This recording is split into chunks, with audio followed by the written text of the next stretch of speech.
Oh, okay. Wow. 16 upvotes here. I'm a newly practicing Muslim. I'm attending the class so far. I'm benefiting a lot. Oh God. But there are other people whose videos I benefited from who warn us against listening to you. Drum roll, please. Some say you're trying to corrupt or water down Islam. Some say you aren't a scholar and talk about things you don't have an expertise in. How do I know what to believe? Very good question. We'll just take this one question, time is limited. Firstly, genuinely, my dear brother or sister, wallahi, I empathize with you. I feel for you. I make dua for you. And I'm sorry that you have to get involved in these types of things. Wallahi, it is sad that when you're not that practicing, you become practicing and you have an innocent belief that all religious Muslims are all lovey-dovey together and all religious folks are all one big group. And then when you enter, astaghfirullah, it's so sad, but you realize there's a lot of politics and viciousness and backbiting and stabbing and un-Islamic ethics. And I know for a fact, and you also know this, that some people stop practicing Islam because of what they see in that circle. So wallahi, as Allah is my witness, my heart goes out to you. I'm sorry you have to face this. I'm sorry you have to see this reality. Let me answer you in 3 different levels. Let me answer you in 3 different levels. If you have 30 seconds or less, that's all you want to do, then I advise you to raise your hands to Allah and make sincere dua to Allah to guide you to those who will benefit you the most, and then follow your heart. If you have 30 seconds or less, that's all you need to do. Raise your hands to Allah and say, oh Allah, I don't know any of this stuff. This is way beyond my pay grade. Oh Allah, you are the Hadi, you are the one who guides. Oh Allah, guide me to the person or persons or the people that will benefit me the most. And then follow your heart, and Allah will not punish you after that. You see, you have the right to interrogate your teachers, you have the right to question your teachers. And I told you this from day one, maybe you didn't attend that particular lesson. My particular philosophy of Islam is somewhat not what you will hear from other people, in that the people who criticize me, I actually don't criticize them back. Believe me, that's actually true. They might view me as being misguided. I don't view them as being misguided. Yeah, I do view that they made Islam more strict than it needs to be. I do say that. They made Allah's vastness more constrained. They've made the ease of Islam more difficult. I do believe that. But I don't believe, astaghfirullah, they're evil people. I don't believe the adjectives they use for me, I would never apply back to them. I actually believe many of them are sincere, and I hope all of them, inshallah, will enter Jannah. So I am not a tit for tat. You have to understand this point. So when persons describe me as this and that, I get it, because I used to be like that as well 20 years ago. I totally get it. I don't view it as watering down. I view it as this is how Islam is, and perhaps you guys made it too strict. So look at this paradigm shift. So if you have 30 seconds, raise your hands to Allah, make dua to Allah, and then follow your heart. Literally. Like the Prophet ﷺ said, istafti qalbak. Ask your heart, right? Follow your heart, and Allah will guide you to that which is best. If you have 30 minutes or more, if you have a little bit more time, then go ahead and listen to a variety of people. In fact, I encourage you to listen to all sides. Take the same topic and listen to multiple speakers. And my advice to you, and again, I speak very factually here, I actually don't believe every preacher and scholar is meant for every audience. I believe Allah created people differently, and different people are attracted to different types of scholars. So I am totally fine with people finding comfort in other scholarship. Go to the scholars that appeal to you spiritually and intellectually and culturally. Go to the scholars that motivate you to be a better Muslim. Go to the scholars that you can trust, and Allah will not judge you after that. So spend 10, 20, 30, 40 minutes, listen to a few lectures, choose the exact same topic. You'll find the same topics among all the scholars, right? And then see how this scholar presents it, see how that person presents it, and then you judge for yourself. And if you want to, every accusation that is ever made, you'll typically find the preacher or teacher explaining it in a different lecture. In my case, I've pretty much done that in many of the lectures I've given. Not that I make it a point to defend, but just go listen and you'll find my lectures, and it's up to you. And if you genuinely feel that what I'm saying doesn't conform to your conscience, then I am telling you, like the Prophet said, leave that which is doubtful to that which is not doubtful. So if you feel that there's any doubt in any person, I am telling you, leave that person and go to find somebody that you find peace in. Your internal peace, your spiritual connection to Allah is important.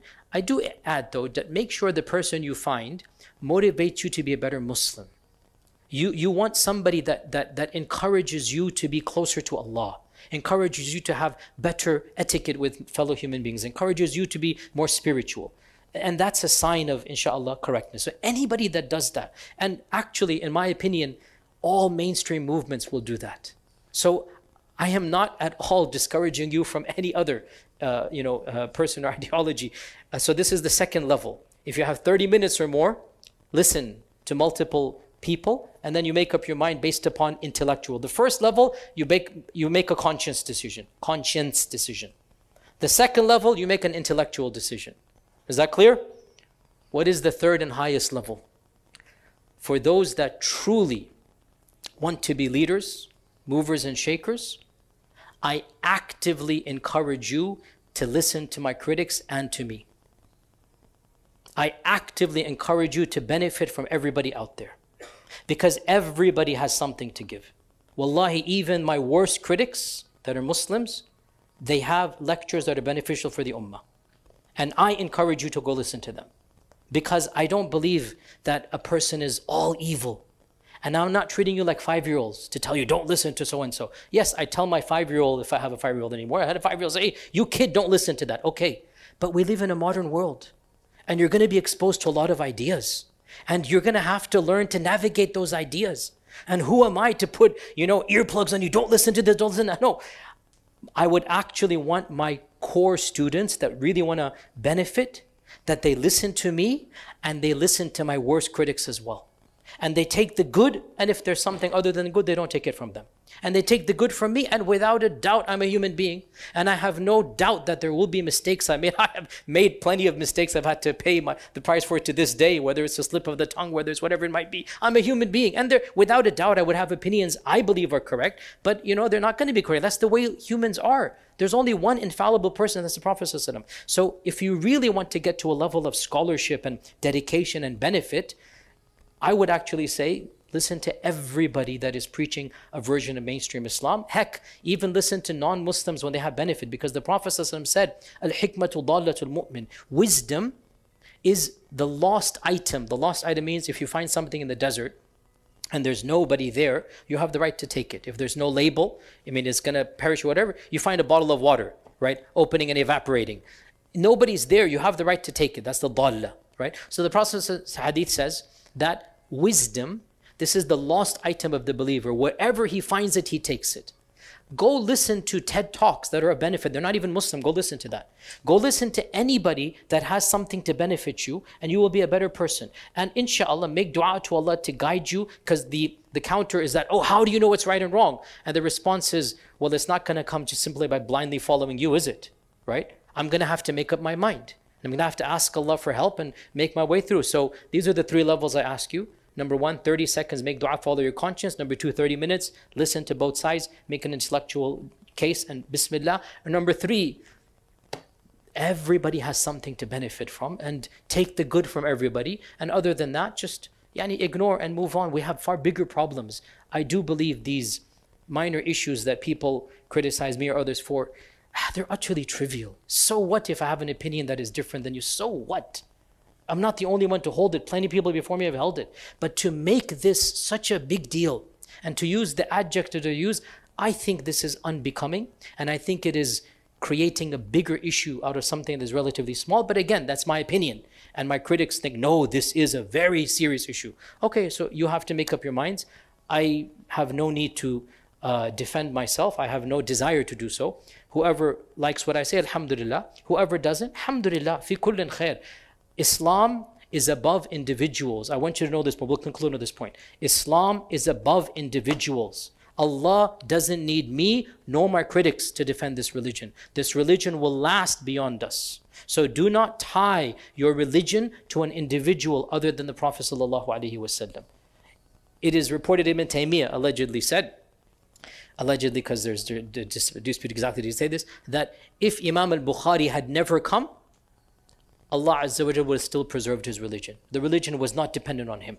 He said this of the greatest scholar. Well, then who am I? Who is anybody else? So don't tie your religiosity to one or two group of scholars.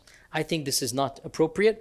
The religion will be defended. And if, may Allah protect me, if I make a mistake, Allah will protect his religion. And if I benefit, I and others are going to benefit. And my only dua, my main dua, is that the benefit that I do is much, much, much more than the opposite of that. And in the end, we're only human and we're fallible. We try our best, inshallah, to do what is khair and good. And once again, to conclude, wallahi, genuinely, I feel for you.